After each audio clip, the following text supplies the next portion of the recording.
하루 평균 1만 발, 1년이면 300만 발 이상의 포탄이 소모되는 러시아-우크라이나 전쟁은 국가 간의 대규모 전면전에서 포탄과 장약 보급 능력이 전장의 승패를 가를 수 있다는 점을 여실히 보여주었습니다. 이에 유럽은 세계 각지에 포탄 공장을 건립하고 생산량 확대를 외치고 있지만 정작 콧대 높던 북유럽의 스웨덴마저 한국산 장약을 사용하는 걸 택하며 전 세계를 놀라게 만들었는데요. 그래서 준비했습니다. 오늘은 많은 분의 요청대로 유럽 시장을 장악하고 있는 한국의 포탄 사업에 대한 정보를 하나의 영상에 담았습니다.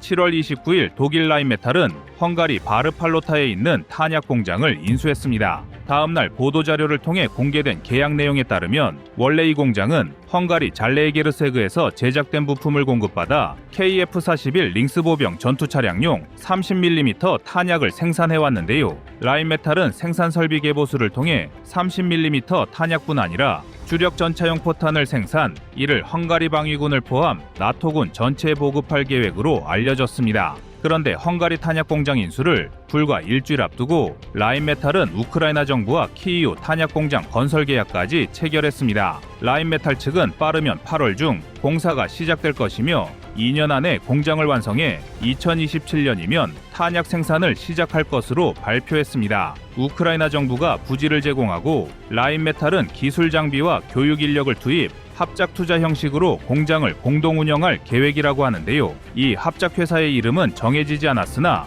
라인메탈은 지속적인 공장 인프라 확장을 통해 장기전의 가능성이 있는 우크라이나 전쟁에 대비하는 것은 물론 유럽, 북유럽 시장 전체에 대한 시장 장악을 시도할 것으로 보입니다. 특히 이 공장은 나토 표준 155mm 탄약을 연간 6자리 규모로 생산할 것이라 발표했는데요. 즉 매년 최대 100만 발에 가까운 155mm 포탄이 이곳에서 생산돼 유럽 전역으로 공급될 전망입니다. 이렇게 독일의 전방위적인 투자 확대의 이유는 크게 두 가지 측면에서 분석할 수 있는데요. 첫 번째는 포탄 가격의 상승이고 두 번째 이유는 한국 방산의 유럽 선점을 방해하는 것입니다. 전쟁의 여파로 현재 유럽에서는 155mm의 가격이 부르는 게 값일 정도로 수직 상승한 상태인데요. 월스트리트 저널에 따르면 우크라이나 전쟁 이전에 $2,000 정도였던 포탄 가격이 현재는 $1만, 한화 약 1,400만 원까지 상승했다고 합니다. 최소 4배에서 5배까지 가치가 상승한 것입니다.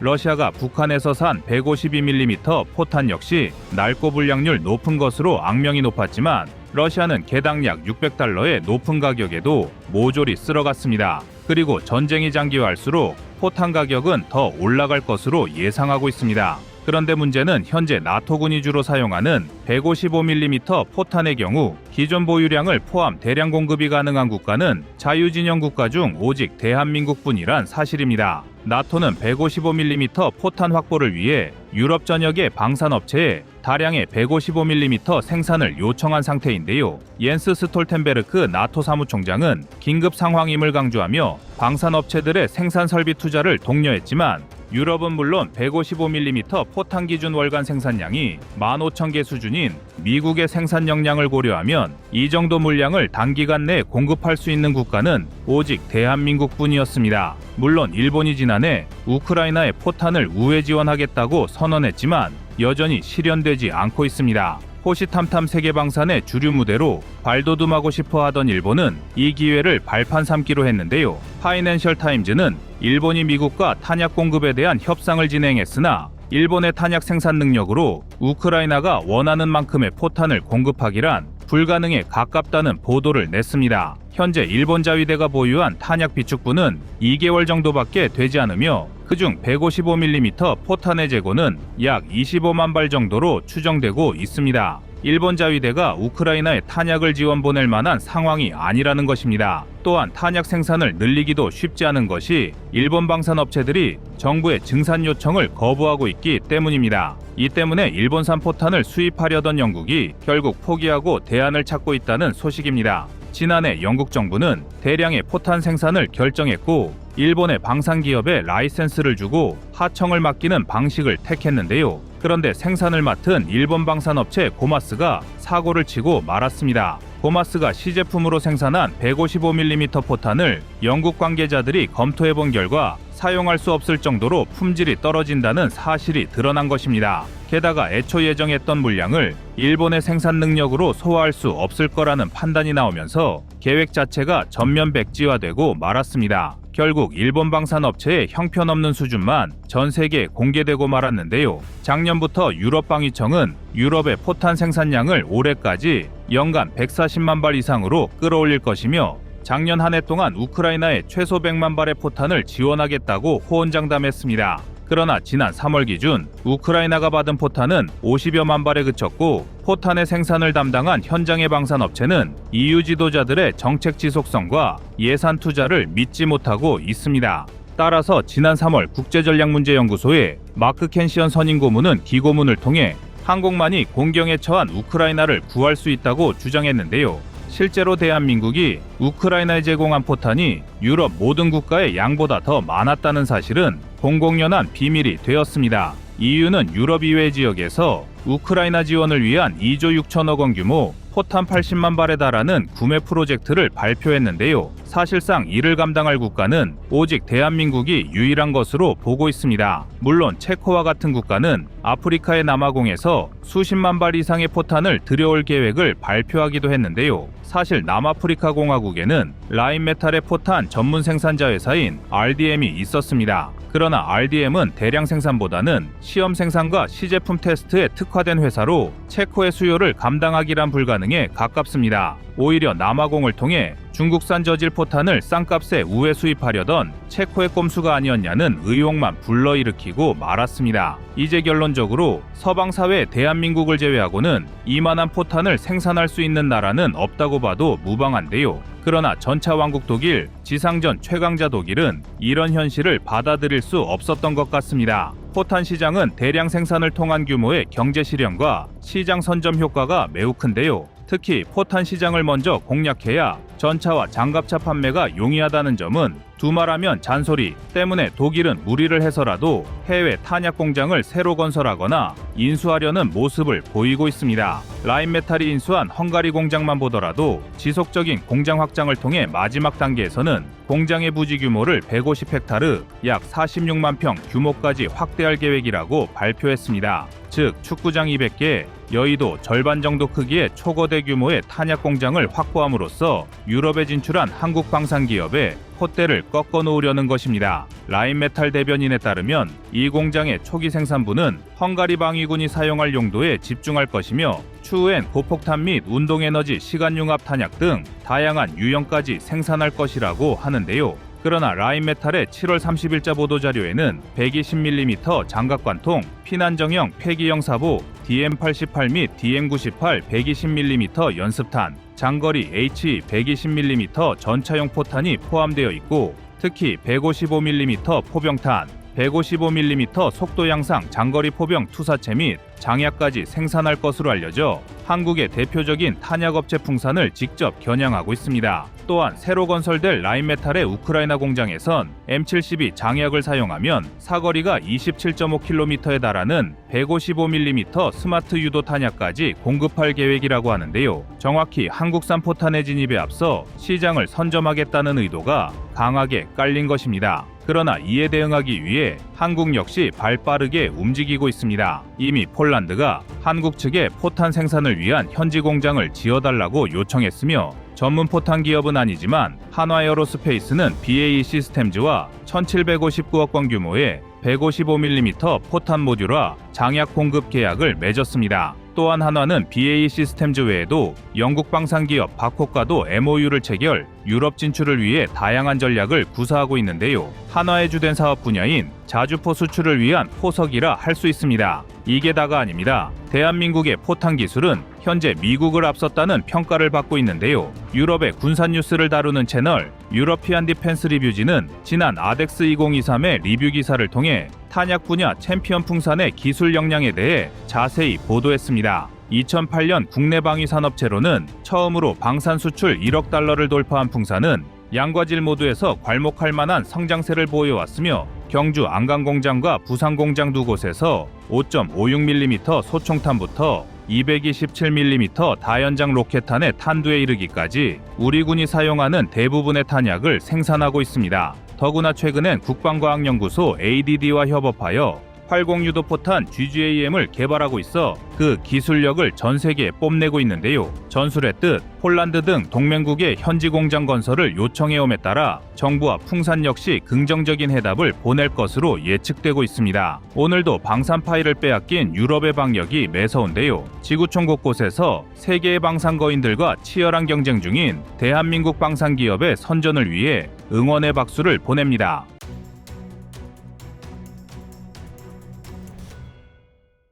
폴란드를 비롯하여 K9 자주포를 도입한 동유럽, 북유럽 국가들의 증가는 자주포 생산업체에만 경제적 이익을 가져다 준 것이 아닙니다. 유럽에서 운용하는 K9이 많아질수록 여기에 필요한 포탄과 장약을 생산하던 한국 방산 기업들도 거침없이 성장을 거듭했는데요. 여기에 더해 러시아 우크라이나 전쟁까지 발발하며 전 세계에 불어닥친 포탄 수요 폭등은 한국제 포탄과 장약에 대한 의존도가 높아지는 결과를 불러왔습니다. 그러나 다수의 유럽 방산업체들은 유럽 내 부품 조달, 품질 표준화, 나토, 호환성 강화 등을 내세우며 포탄 생산 기반을 강화하려는 움직임을 보이고 있습니다. 유럽은 기존의 포탄 공장뿐만 아니라 폐쇄 상태였던 공장들까지 재가동하기 위해 정비에 박차를 가하고 있으며 인력 확충과 기술 전수 등을 다각도로 모색하고 있습니다. 그러나 유럽이 아무리 발버둥 치더라도 단시간에 한국 수준의 방산 역량과 생산 수량을 갖추는 것은 불가능했습니다. 오히려 북유럽의 스웨덴마저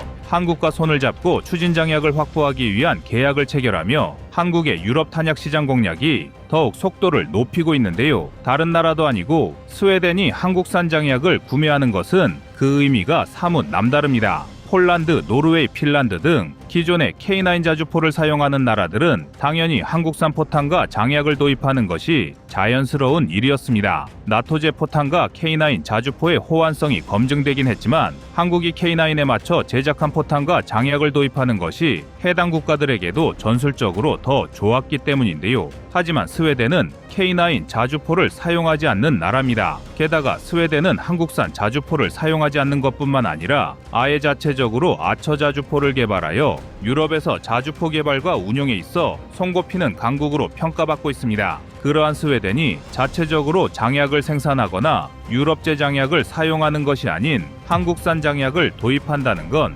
엄청난 사건입니다. 통상적으로 자주포를 자체 개발할 수 있는 나라라면 자신들이 개발한 자주포에서 운용하기 적합한 장약과 포탄도 함께 개발하여 군을 운용하는 것이 기본입니다. 그래야 자주포의 운용 효율을 극대화할 수 있으며 이는 스웨덴도 마찬가지였습니다. 그러나 여전히 해소되지 않는 포탄과 장약 공급 문제는 결국 스웨덴의 자체 생산 역량만으로는 해결이 불가능했으며 한국 방산에 도움을 요청하게 된 것인데요. 스웨덴의 이러한 행보는 크게 두 가지 측면에서 한국 방산의 유럽 시장 확대에 큰 도움이 될 수 있습니다. 먼저 한국이 제조한 포탄과 장약이 나토제 무기들과 원활히 호환된다는 홍보 효과를 거둘 수 있습니다. 한국은 이미 자주포 개발 단계에서부터 자유진영의 표준 구경이라 할 수 있는 155mm를 기준으로 포신 구경을 선택하고 포탄과 장약을 개발해 왔습니다. 따라서 그동안 한국산 포탄과 장약은 같은 구경을 사용하는 미국, 유럽제 자주포와 호환에 전혀 이상이 없었지만 이를 한국이 홍보하는 것과 나토 소속 국가인 스웨덴이 홍보하는 건 매우 다른 효과를 불러올 수 있습니다. 한국이 제 아무리 나토와의 호환성을 강조하더라도 한국 방산의 확장을 견제하려는 EU에겐 아무런 소용이 없을 수 있는데요. 그러나 스웨덴이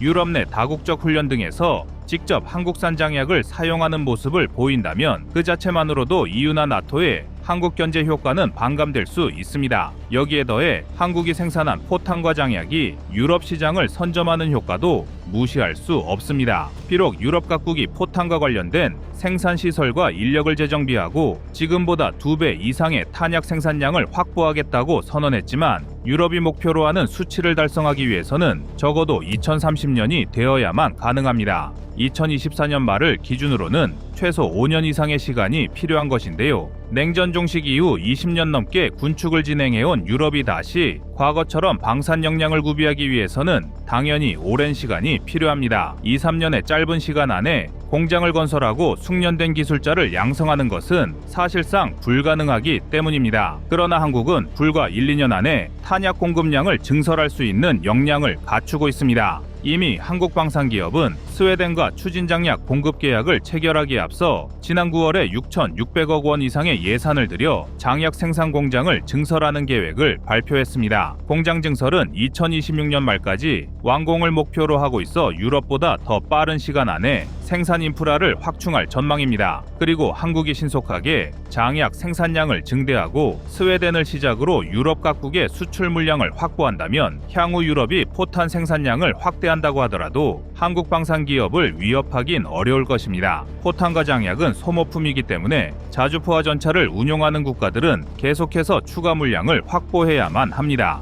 따라서 한국산 장약이 스웨덴을 통해 유럽 시장에서 그 성능을 인정받는다면 자주포에 사용되는 장약 이외에도 다양한 포탄과 장약까지 연쇄적으로 수출을 증대할 수 있습니다. 현재 한국은 전 세계에서도 매우 뛰어난 수준의 포탄과 장약 제조 기술을 보유하고 있습니다. 한국은 일반적인 고폭탄을 비롯하여 APICM, DPICM 등 다수의 탄저방출탄을 제작할 수 있으며 정밀 공정을 통해 포탄의 균일성과 안정성을 극대화하고 있습니다. 이러한 기술은 아군의 사격 시 정확도와 신뢰성을 보장하는 전략적 강점이며 다양한 포탄은 작전 상황에 따라 전술적 유연성을 제공합니다. 또한 유럽이나 미국에서 생산된 포탄보다 약 60에서 70%에 불과한 가격을 갖추고 있어 가성비 측면에서도 한국은 경쟁 국가를 압도합니다. 이러한 가격 차이는 전시에 매우 큰 차이를 불러올 수 있는데요. 러시아 우크라이나 전쟁처럼 소모전 양상을 띠는 현대전장은 하루에도 1만 발 이상의 포탄과 장약을 소모하고 있습니다. 한 달이면 무려 30만 발 이상이 소모되며 1년이면 수백만 발의 포탄과 장약이 소모된다는 의미인데 이러한 소모전 양상에선 포탄과 장약의 가격 경쟁력이 매우 중요하다 할 수 있습니다. 이 밖에도 한국산 장약은 극한의 환경에서도 연소 특성이 안정적이며 폭발 위험이 낮아 안전성이 높다는 장점도 갖추고 있는데요. 장약은 외부 환경과 기후에 따라 성능에 많은 영향을 받을 수 있습니다. 그러나 독일을 비롯한 유럽의 방산 강국들은 나름대로 포탄과 장약 기술을 가지고 있지만 이들은 대부분 온화한 유럽 기후를 기준으로 제작되어 극한의 환경 조건에서는 온전히 모든 성능을 끌어내지 못하는 경우가 많습니다. 반면 한국은 영하 20도 이하로 떨어지는 혹한의 추위나 영상 40도를 넘나드는 극악의 폭염에서도 일정하게 장약 성능을 유지할 수 있어 작전의 변수를 최소화할 수 있습니다. 그렇기 때문에 북유럽 등 혹한의 작전 환경을 지닌 나라들은 독일제 장약보다 한국산을 사용하는 것이 전술적으로 더욱 적합합니다. 이처럼 한국은 오랜 시간 독자적으로 포탄과 장약 제조 기술을 발전시켜 왔으며 성능과 가격, 생산 속도 측면에서 그 어떤 부분도 유럽과 미국에 밀리지 않는 실력을 보유하고 있습니다. 이제 남은 건 신속하게 유럽 시장을 장악하며 한국산 포탄과 장약의 수출 물량을 증대하는 것뿐입니다. 비록 폴란드 등 군비를 확장하는 나라들이 자체적으로 탄약 제조 시설을 확보하려 하고 있지만 그들의 기술력은 여전히 한국을 따라잡을 수 없으며 스웨덴을 발판으로 전 유럽을 호령하는 한국 방산의 저력을 기대하겠습니다.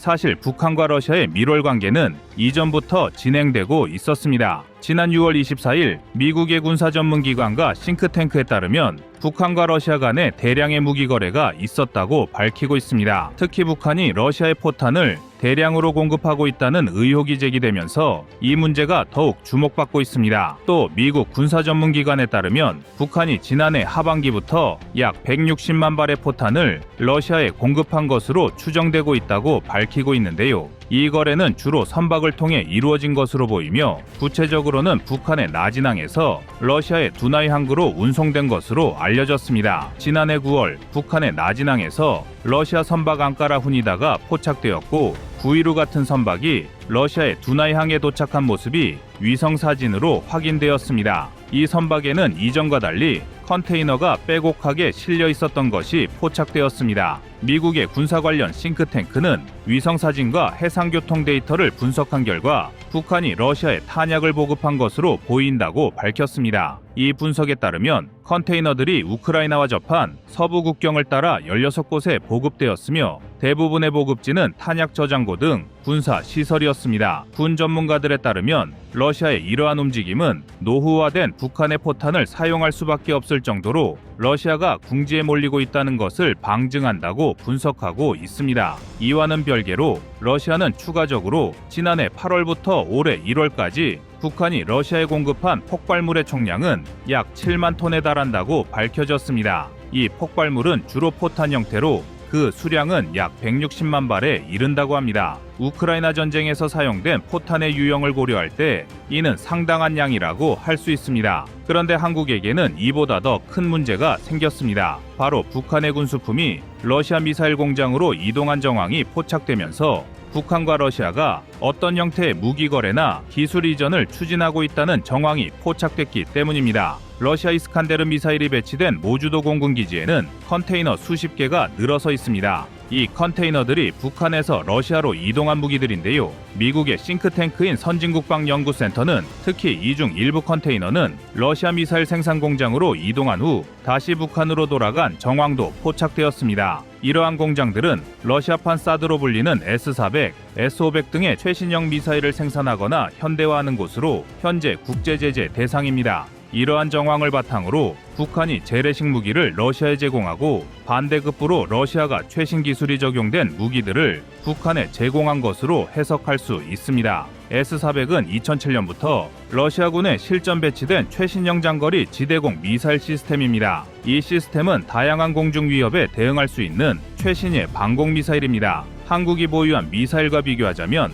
패트리엇 미사일 시스템과 사드, 그리고 미래의 방공 시스템으로 개발 중인 SM-3 블록2A와 견줄 수 있습니다. 그런데 여기서 우리가 주목해야 할 것은 왜 북한이 방공 미사일을 러시아로부터 들여오는가입니다. 먼저 S-400의 스펙을 알아보면 S-400은 최대 400km의 사거리를 자랑하며 종말 단계인 10m에서 30km의 고도에서 목표물을 요격할 수 있습니다. 또한 최대 600km 거리의 공중 목표물을 탐지할 수 있으며 최대 36개의 공중 목표물과 동시에 교전할 수 있는 능력을 갖추고 있습니다. 이러한 성능을 통해 S-400은 항공기, 무인항공기, 탄도미사일, 순항미사일 등 다양한 공중 목표물을 요격할 수 있습니다. 다음으로 S-500 프로메테우스는 S-400의 후속 모델로 더욱 향상된 성능을 자랑하는 차세대 장거리 지대공 미사일 시스템입니다. 2021년부터 러시아군에 배치되기 시작했으며 다양한 첨단 기술이 적용되었습니다. S-500은 항공기 요격 시 최대 600km, 탄도미사일 요격 시 최대 500km의 사거리를 자랑합니다. 또한 최대 200km 고도에서 탄도미사일을 요격할 수 있으며 최대 2000km 거리의 공중 목표물을 탐지할 수 있습니다. S-500은 최대 10개의 탄도미사일과 동시에 교전할 수 있는 능력을 갖추고 있으며 항공기, 무인항공기, 탄도미사일, 극초음속 미사일, 인공위성 등 다양한 공중 목표물을 요격할 수 있습니다. 그런데 이런 가공할 무기를 북한이 확보했다는 정황이 여러 곳에서 확인되고 있는 것입니다. 사실 미사일에 여러 탐지 센서를 개조하면 다양한 버전의 미사일로 전용이 가능합니다. 이는 우리 대한민국의 사례로 알 수 있는데요. 바로 해성입니다. 해성-1 미사일은 한국이 처음 개발한 함대함 미사일로 GPS, 관성항법, 레이더 유도 방식을 사용하여 목표를 정밀하게 타격합니다. 그리고 해성-1의 항법 시스템 업그레이드와 유도 방식 개선한 것이 해성-2 미사일인데요.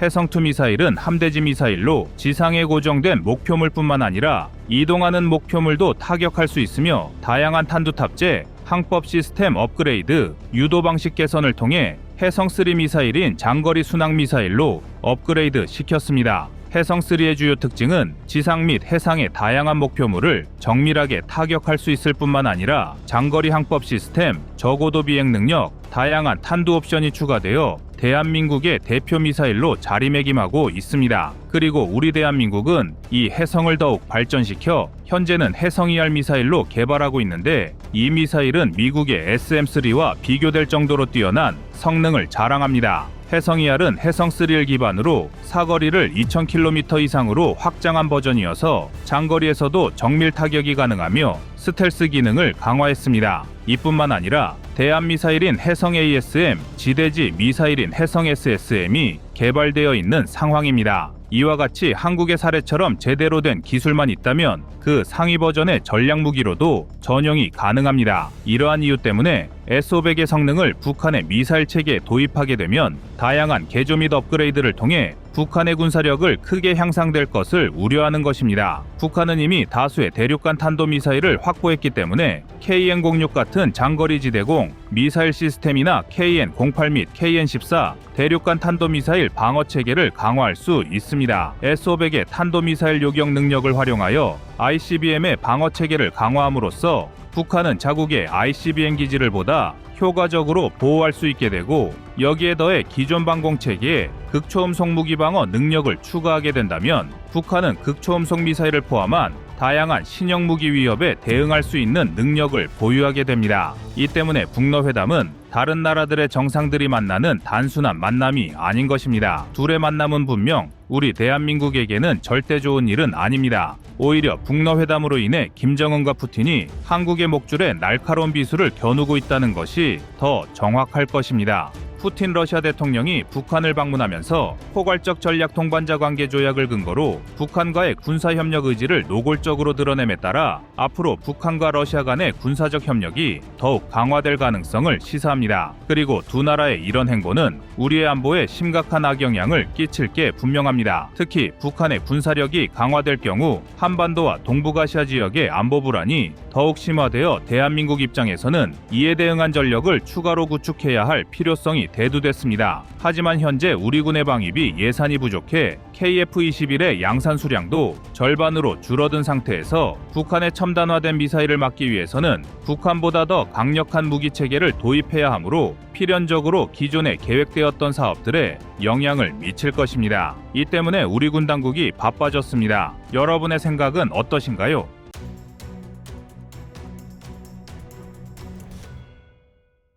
대한민국은 우크라이나를 군사적으로 지원해야 할 책임이 있다. 지금 우크라이나를 시작으로 유럽에 퍼지고 있는 분위기입니다. 대한민국의 군사적 지원을 끌어내기 위한 회유책을 넘어 이제는 책임론까지 부는 모습인데요. 상황이 이렇게까지 점입가경으로 흘러간 건 아이러니하게도 북한 탓입니다. 대한민국과 미국 등의 정보기관이 추적한 결과 지난 2023년 8월부터 2024년 2월까지 북한에서 러시아로 흘러들어간 무기 컨테이너만 무려 6,700여 개에 육박합니다. 전문가들은 해당 컨테이너에 실린 무기 체계가 152mm 포탄일 경우 약 300만 발 이상일 것으로 분석하고 있으며 방사포탄인 경우에도 최소 50만 발이 넘을 것으로 내다보고 있습니다. 북한의 군수공장 가동률이 30% 남짓에 불과함을 감안하면 현재 북한 내에서 생산되는 대부분의 군수물자가 러시아로 흘러 들어가고 있는 셈입니다. 물론 물량이 전부는 아닙니다. 일례로 얼마 전 중국에 파견된 북한 노동자 2천여 명이 임금체불을 이유로 파업을 벌인 일이 있었습니다.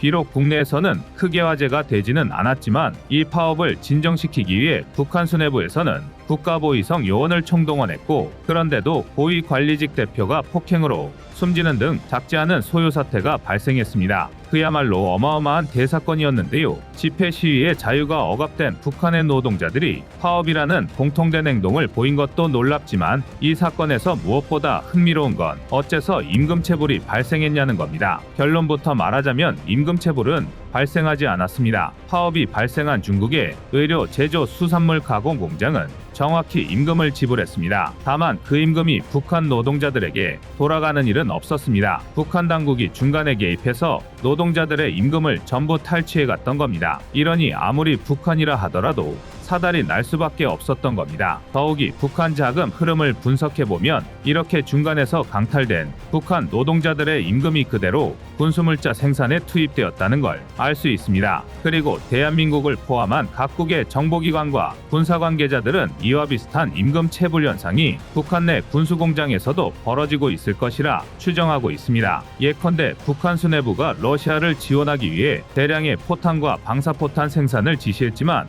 정작 늘어난 노동량만큼의 임금은 지급하지 않는 시기입니다. 다만 이로 인한 결과는 파업과 조금 다른데요. 북한 군수공장 노동자들은 파업이나 폭동을 벌이는 대신 돈이 될 만한 건 죄다 팔아치우고 있습니다. 이게 절대 과장이 아닌 게 실제로 우크라이나 전장에서 노획한 북한제 포탄을 뜯어보면 화약의 색이나 품질이 엉망진창이거나 포탄 내부 구리분말을 제거하는데 사용되는 전선 등의 부품이 누락된 경우도 수두룩합니다. 포탄 생산 과정에서 의도적으로 필요 소재를 빼돌렸기 때문입니다. 그리고 그 결과 러시아군이 사용하는 북한제 포탄은 많게는 약 50%까지 불량률을 보이고 있습니다. 심지어 북한은 1960에서 80년대 사이 생산된 노후 포탄까지 선별 없이 러시아에 지원하고 있어 불량률이 더욱 높아지고 있는데요. 다만 문제는 모든 게 비교급이라는 겁니다. 북한 포탄의 불량률이 아무리 높다고 해도 우크라이나와 러시아의 물량 차이가 너무나 막심합니다. 예를 들어 러시아는 현재 하루에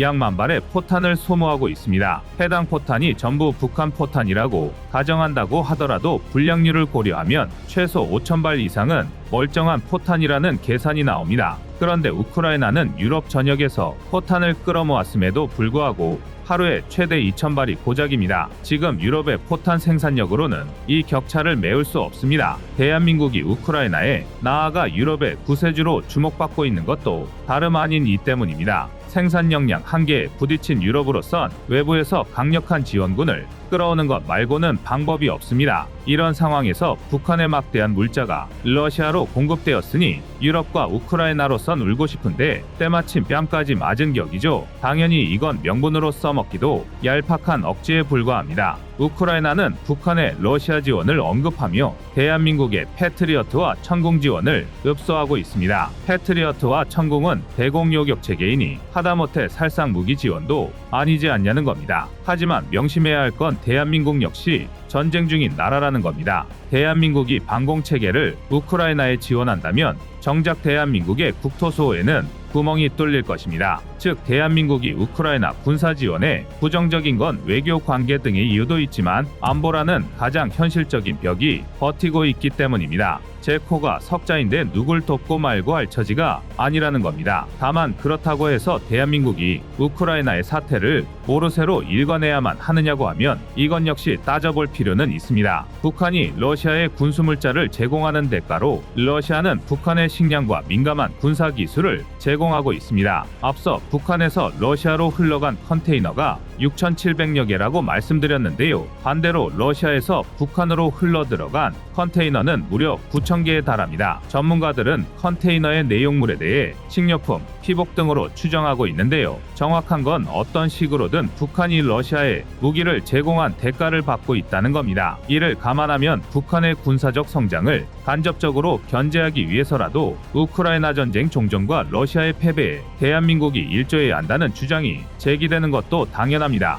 러시아가 전쟁에서 패배한다면 이를 수습하는 것만으로 힘에 벅찰 테고 유일한 대외 자금책을 잃은 북한은 성장 동력을 잃을 것입니다. 그나마 중국이 있긴 하지만 최소한 대외적으로 북한을 뒷바라지하지는 못할 겁니다. 더욱이 대한민국에는 안보 위험을 최소화할 수 있는 대책이 있습니다. 바로 105mm 포탄입니다. 105mm는 대한민국에서 흔히 속된 말로 똥포라고 불리는데요. K9 자주포라는 희대의 명작과 함께 미국에서도 탐을 낼 정도로 고성능 개량을 더한 K55 계열 자주포를 보유한 우리군 입장에서 105mm는 구시대 유물이나 마찬가지이기 때문입니다. 아닌 게 아니라 105mm는 어쩔 수 없는 소구경의 한계상 사거리가 10km 내외로 짧고 화력 역시 기대 이하입니다. 더욱이 대부분의 물량이 견인포 형식이라 숙련도에 따라 방열에 굉장히 오랜 시간이 걸릴 수 있다는 것도 단점입니다. 이 때문에 대한민국을 포함한 대부분의 서방 포병 체계는 155mm로 변화하고 있었는데요. 그런데 우크라이나 전쟁이 벌어지면서 105mm가 예상치 못한 활약을 하고 있습니다. 105mm의 가장 큰 단점은 넓어진 전장 환경에 부응하지 못하는 짧은 사거리지만 그럼에도 여전히 10km대의 사거리는 무시할 만한 수준은 아닙니다. 게다가 155mm에 비하면